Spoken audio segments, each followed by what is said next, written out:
हाय, hello, नमस्कार प्रेक्षकांनो, कसे आहात? रोजच्याच प्रमाणे आज आपण लग्नानंतर होईलच प्रेम ह्या मालिकेचा एपिसोड बघणार आहोत. चला तर मग सुरू करूया. मालिकेत काय काय झालं. काव्या एक्झामला निघालेली असते. नंदिनी तिला शांत म्हणते, शांतपणे पेपर लिहा, कसलीही घाई करू नको. काव्या चालता चालता अडखळते. ती पडणारच असते तर नंदिनी तिला सावरते आणि म्हणते, अगं हळू, लागलं नाही ना तुला? ठीक आहेस ना तू? काव्या म्हणते, हो ग ताई, मी ठीक आहे. काव्या म्हणते, तू आहेस ना मला सावरायला? मी तर पडायला लागले, पण मी मात्र ताई तुला मी एक विचारू का ग नंदिनी? नंदिनी म्हणते, बोल ग काव्या. काव्या म्हणते, तू इथं आल्यापासून मला आणि जीवाला एकत्र बघतेस. तुला ती 16 डिसेंबरची रात्र नाही आठवत का ग? नंदिनी तिच्याकडे बघत असते आणि म्हणते, नाही नाही आठवत. नंदिनी म्हणते, काव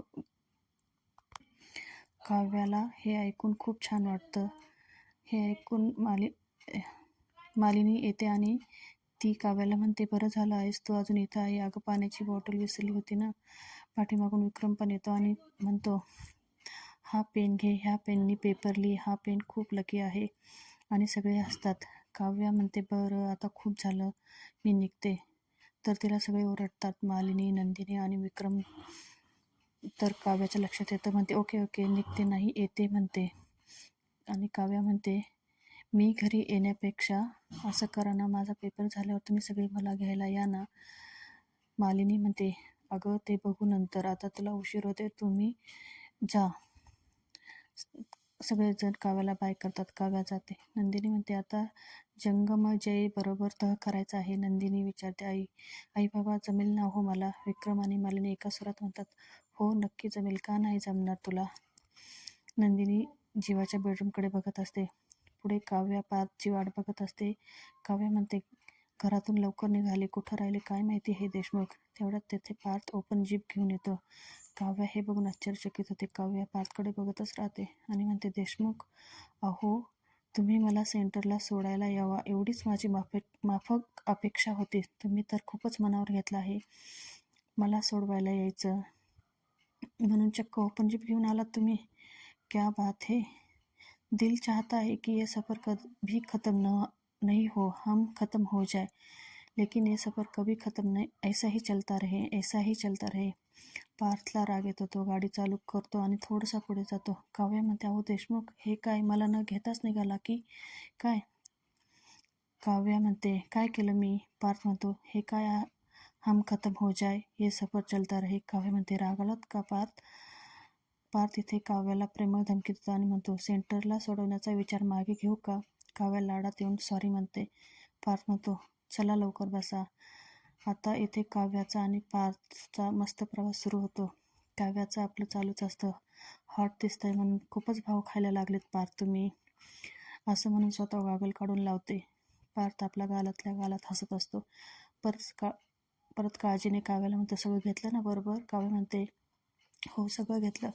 आजपर्यंत मी माझ्याबरोबर रुसवे फुगे घेऊन फिरायचे, पण आता तुमचं प्रेम असतं माझ्याबरोबर. हळूहळू आपल्या संसाराची गाडी चांगलीच पुढं आली आहे. बघा ना, मी मागच्या शीटवर बसायची, आता तुमच्या शेजारी बसण्यापर्यंत माझा प्रवास चालू झाला आहे. माझ्या प्रवासात मला तुम्ही साथ द्यावी अशी माझी अपेक्षा आहे. काव्या म्हणते, तुम्ही मला एक्सेप्ट केलं ना, त्यामुळे हा प्रवास खूपच लक्षात राहील माझ्या. पार्थ नंतर म्हणतो, नाही, मी नाही केलं एक्सेप्ट अजून.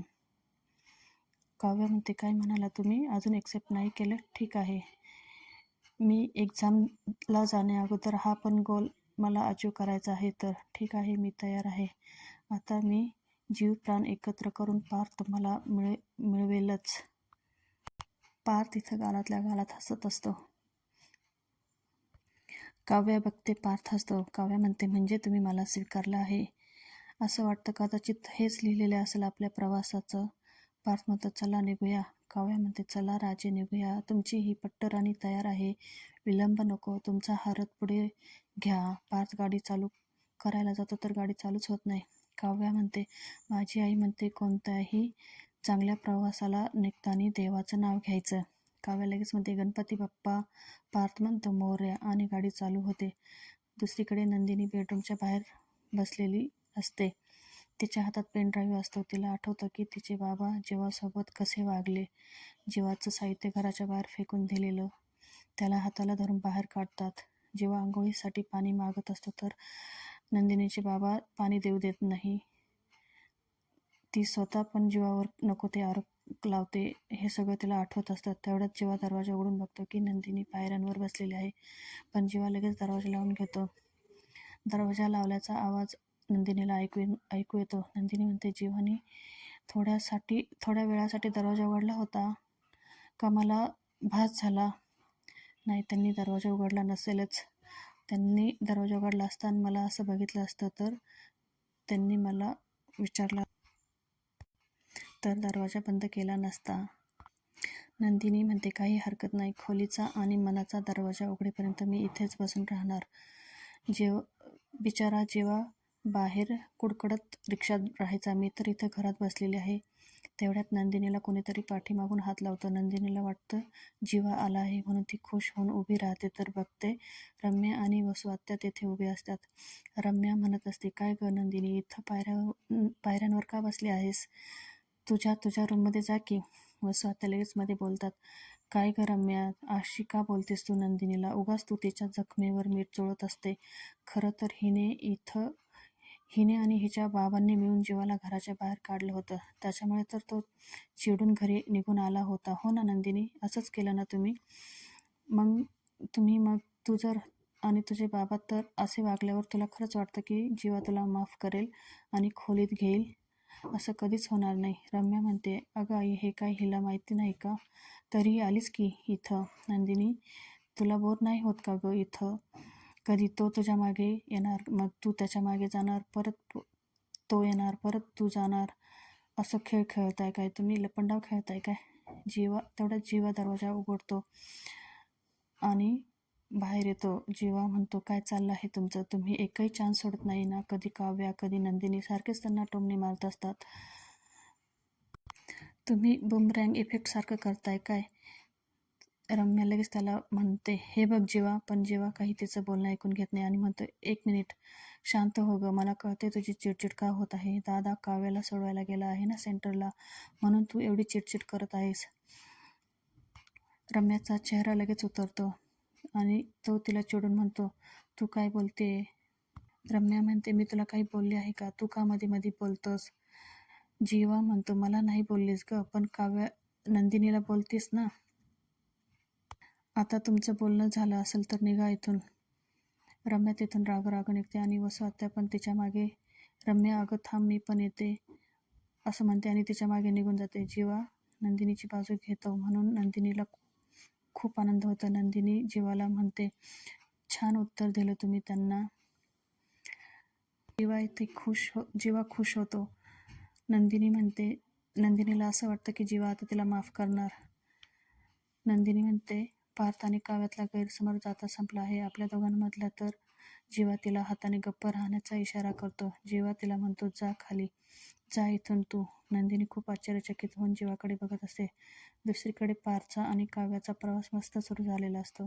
काव्य आपली जीपमध्ये उभे राहून खूप खुश होऊन आनंदाने हसते. पार्थ विचारतो, का ओरडताय? कशासाठी तुम्ही?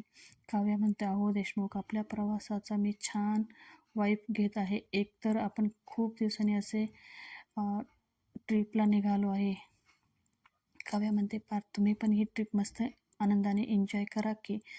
पार्थ म्हणतो, तुम्ही तुमची सीट फिल करा, बसा. काव्या काही ऐकण्याच्या मूडमध्ये नसते. ती म्हणते, नाही, मला खूप मजा येत आहे, मी अशीच उभी राहणार.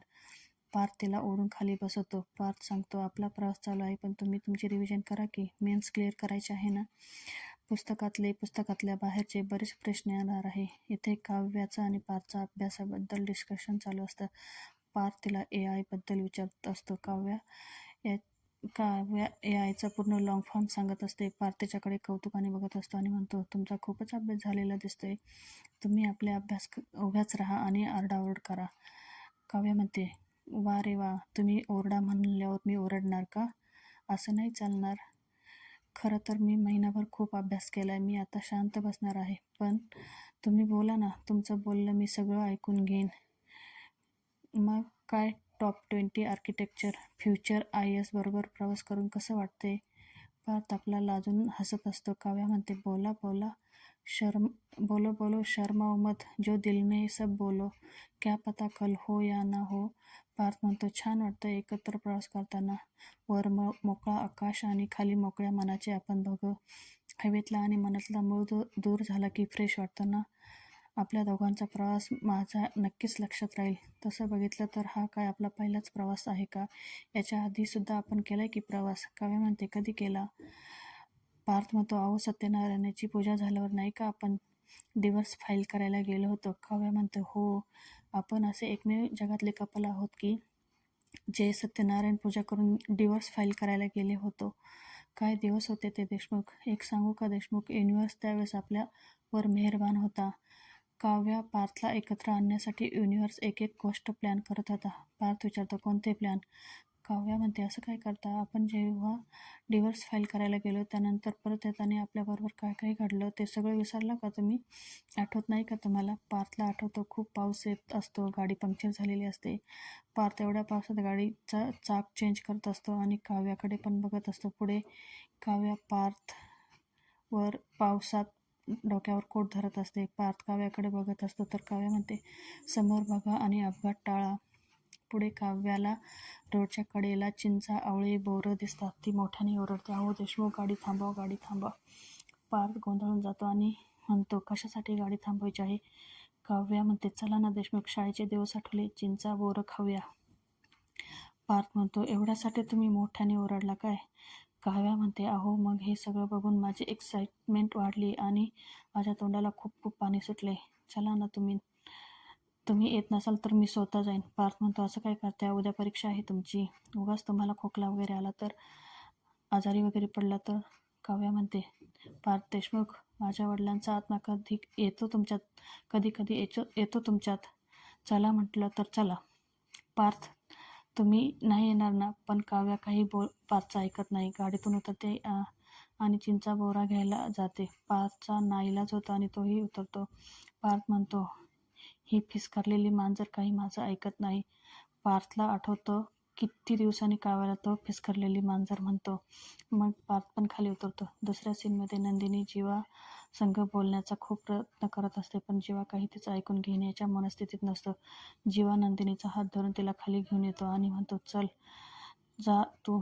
तिची पर्स त्याच्या हातात देतो. नंदिनी खूप म्हणत असते, जीवा प्लीज माझं ऐकून घ्या ना. नंदिनी म्हणते, जीवा मला महत्त्वाचं बोलायचं आहे. जे काही झालं ना त्याबद्दल बोलायचं आहे. पण जीवा कोणत्याही परिस्थितीत नंदिनीचे बोलणे ऐकून घेतच नाही. जीवा म्हणतो, पण मला तुझ्याबरोबर आता बोलायचं नाही. जे काही झालं ते झालं. नंदिनी म्हणते, असं नका करू पसारेवाला. जीवा म्हणतो, जीवा नाव आहे माझं, प्लीज मला जीवाच म्हण.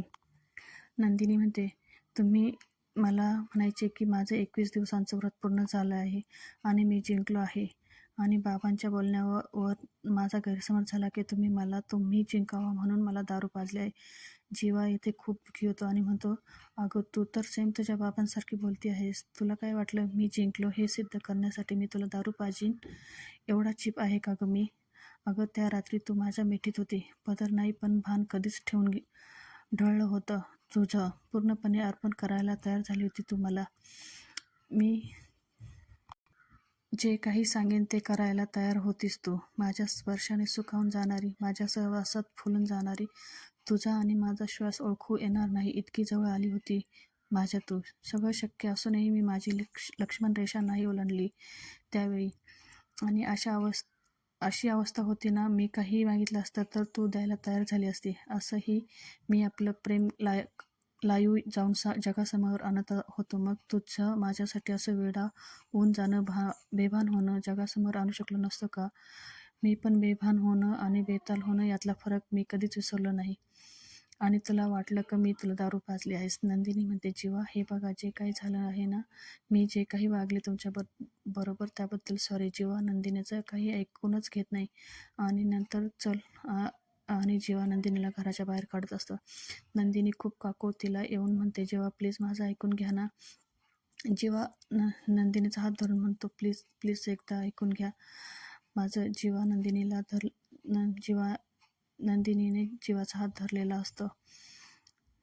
जीवा म्हणतो मला कंटाळा आला आहे तुझ्या ह्या वागण्याचा, तळ्यात मळ्यात खेळण्याचा. तू एकटी असेल तर तू छान वागतेस आणि तुझे बाबा आले तर तुझ्या तोंडून शब्दही फुटत नाही.